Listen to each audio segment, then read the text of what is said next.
Yeah! So here I am, day 9. I gotta put this away. This is Ted. He's in my video. Sweet. I'm just videoing it. It's the one that says like 1E something.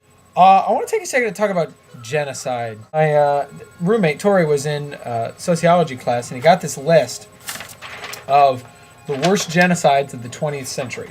And it starts out with Mao Zedong in China, Joseph Stalin in the USSR, Hitler in Germany, and Tojo in Japan.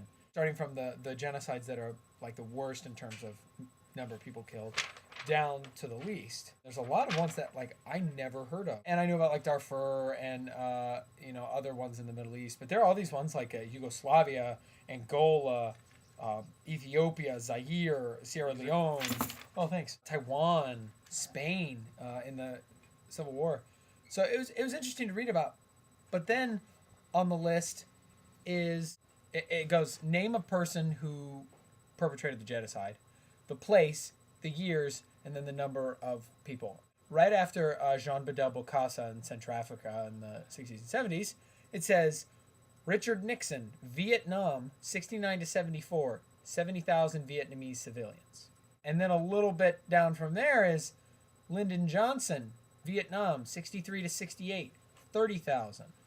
And I just thought, this is what I got in class.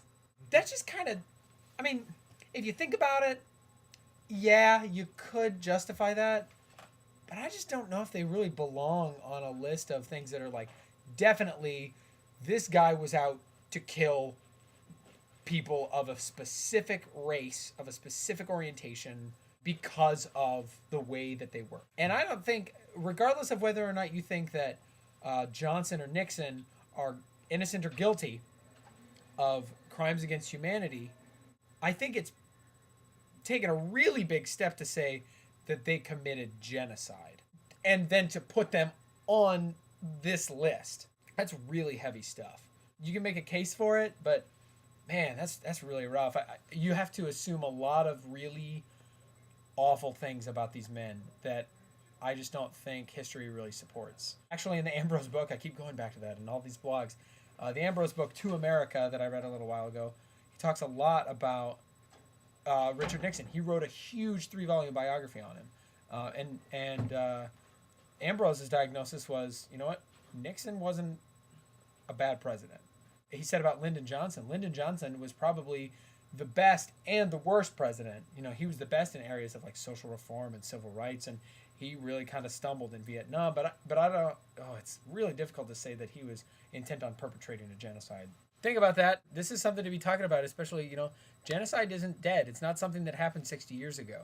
Jonas Zamvibi, Angola, 75 to 2002, 400,000 people killed. Slobodan Milosevic, Yugoslavia, 92 to 96, 180,000 people. This stuff is still happening. So we should take steps to inform people so that genocides don't happen. Can we worship this or something? Hey, what? Remember,